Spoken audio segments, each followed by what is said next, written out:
Hello YouTube, this is BUB'S Comics coming at you with a comic haul. Went to one of my favorite shops this weekend. It's called the Archives. It's just absolutely fantastic. He does all back issues. He usually has some great sales. Been there a few times before. They're always a family-owned place. They're just freaking awesome. And they gave me a great deal on their back issues, and also he has a lot of key books, and the prices are very reasonable. They do take into account condition, so a lot of times they'll have like 3 or 4 of the same key or minor key, and then you can get them, you can choose the one that you want. That's probably one of my favorite things, is that I go there through the keys. A lot of times you go to a place to have one to choose from. He usually has 2 or 3 of almost everything. So that was pretty cool. So the first one I picked up is Wolverine Battles the Incredible Hulk. This is like a trade that includes number Hulk 180 and Hulk 181. I thought that it included Hulk 182, like the first couple pages of it, but it does not. So just Hulk 180 and Hulk 181. I have another version of this, but it has a different cover. It has a wraparound cover. I really liked this one. I like the blue background. I just thought it was really cool, so I picked that up. Wasn't expensive at all. Here's another pickup in my what ifs. What if the X-Men died on their first mission? I just think that's great. When my son saw this cover, he made the sound from the X-Men animated series, like ah, how Charles Xavier is always screaming in that show. Here is the Superman Unchained number 8. It's the one I was missing in the run. Jim Lee art looks fantastic. Now I have a completed run of that, so I can read it through. I don't have all the variants yet.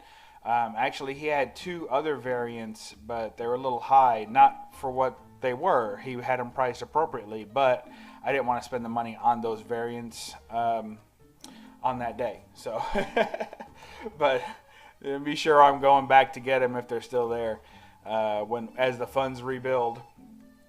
So that's number 8.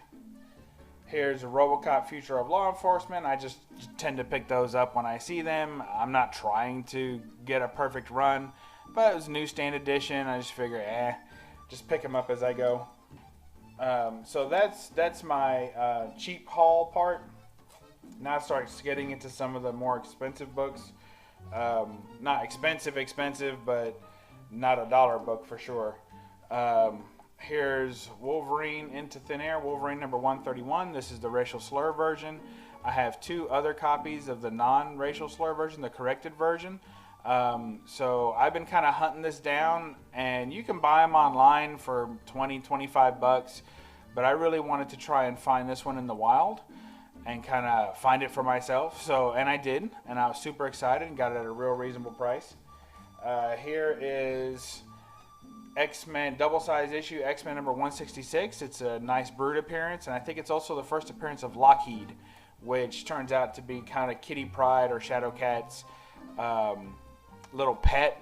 But he's actually a very intelligent alien. He's like a little dragon. He's a very intelligent alien, and she kind of keeps him and treats him as a pet, but actually he's like an adult alien, and pretty cool at that.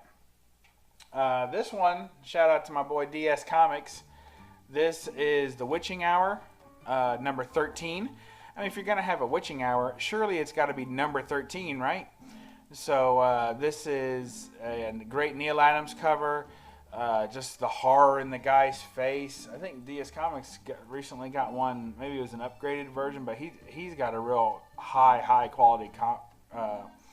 quality version of this. Now for me, it's a little difficult to tell the quality on this because it's done in a style that kind of mimics an old newspaper. So it's very difficult to tell. Like, I can see that there's a small crease there, small color breaking crease there, I think, or that could be drawn in. It's really hard to tell. And then here, I thought it had a bunch of spine takes, but actually it doesn't. Those are just like paper marks where they tried to make it. I don't know. It's very difficult. To me, that's a very difficult comic to grade. I feel like it's solidly in the 5 to 6 range, but I really can't tell. It would be one that I would almost get sent for grading just to stop my curiosity of what the grade really is. Anyway, I'm going to be seeing Neil Adams in November. I've been trying to decide what to get signed. I think this is what I'm going to get signed, and then I'm going to go ahead and probably get it slabbed. And I don't generally slab books too often, but that one looks like it might be worth it. Got an excellent price on that. I had been looking for this book for a little while for a good copy of it, and I found a couple of copies I would have been happy to get for, I don't know, 20, 25 bucks, you know, in the 6 to 7 range. But this copy, I think I picked it up for like $4, and I was just jumping, clicking my heels, because I really think it's a definite 6 contender, and could, after a pressing, be 7 or so, and then with the signature on it, I'm going to be real happy with that. Here is the Uncanny X-Men 172.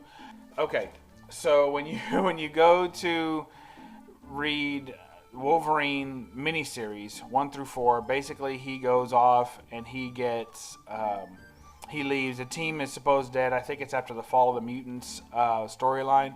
So everyone thinks the X-Men are dead. Of course, they're not really dead. And so Wolverine goes to Japan to try and seek out a new life over there, and or return to a life he once had, if you will. And he goes to marry. So this is a Mariko marriage with Logan, with Wolverine.